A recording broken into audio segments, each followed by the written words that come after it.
guys, dito naman tayo sa isang video tutorial kung saan ituturo ko sa inyo kung paano i-convert ang documents to PDF file.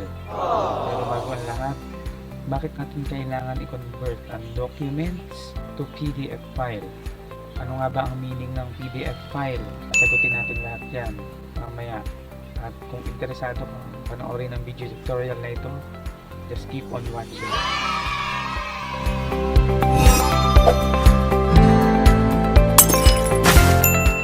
Hello guys, nandito na naman tayo para sa isang video tutorial kung saan tutulong sa inyo pag-convert ng documents to PDF file. Ito, nag-prepare ako dito ng isang file kung saan may nakasave tayo dito ng Microsoft Word at i-convert natin into PDF file.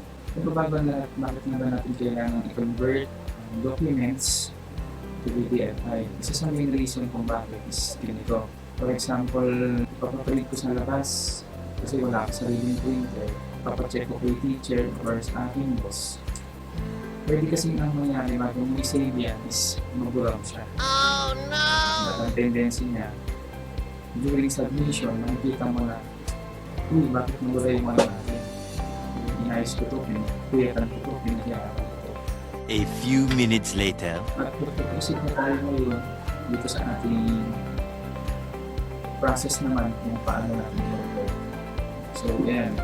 Open ko na ngayon yung files natin. So, makapansin na dito sa files, dito na file, then save as, at kung saan yung folder, kung saan natin siya isi-save, isi-search mo lang.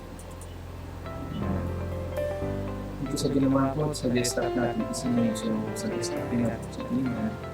Kaya yung ginawa kong folder, nag-use Word to PDF, click lang natin yan.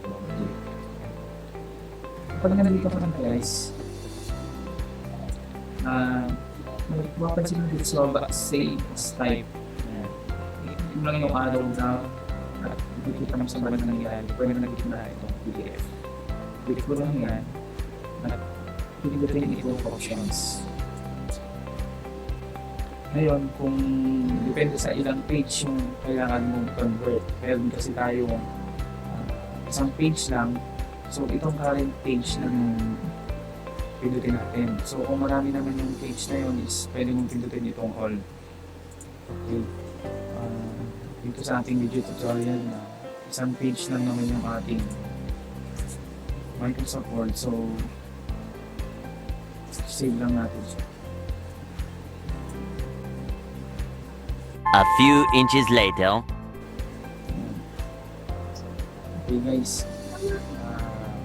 Upang ma-check natin kung nag-okay ba yung pag-convert natin, makikita mo siya dito.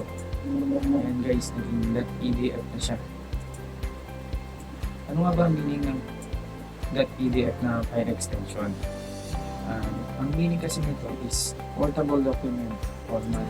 For the word itself, ginagawa niyang portable yung mga documents natin para madali natin siyang ma-transmit via email, via USB man, parang ganito. Kahit i-click ko siya dito at mapindot ko yung delete, hindi siya magagalaw guys. So talagang secured ang files mo, lalo na kung mahalagang dokumento itong kailangan mong ipa-print. Isa pa para ma-check natin yung files ko na convert na is puntahan natin yung folder guys kung saan natin siya sinave. So, right click tayo and properties. Sa details, makikita mo yung file extension ng .pdf na successful naman yung ating conversion. Napakadali lang naman guys pag-convert. Meron din tayong mga software, pero ito kasing gamit natin na Windows 10 is capable ng convert. So, no need to download na yung komplikadong software pa. Okay guys, hope may natutunan ulit sa ating video tutorial. Sana huwag kayo magsawang manood ng mga video tutorial ko. Pwede naman kayong mag-comment sa baba para mas lalo pa natin ma-improve yung mga ginagawa ko tutorials. Don't forget na pala to subscribe on my page at Jeps TV. Tutorial na magagamit natin sa eskwelahan at trabaho ang ating ginagawa. Guys, thank you for watching.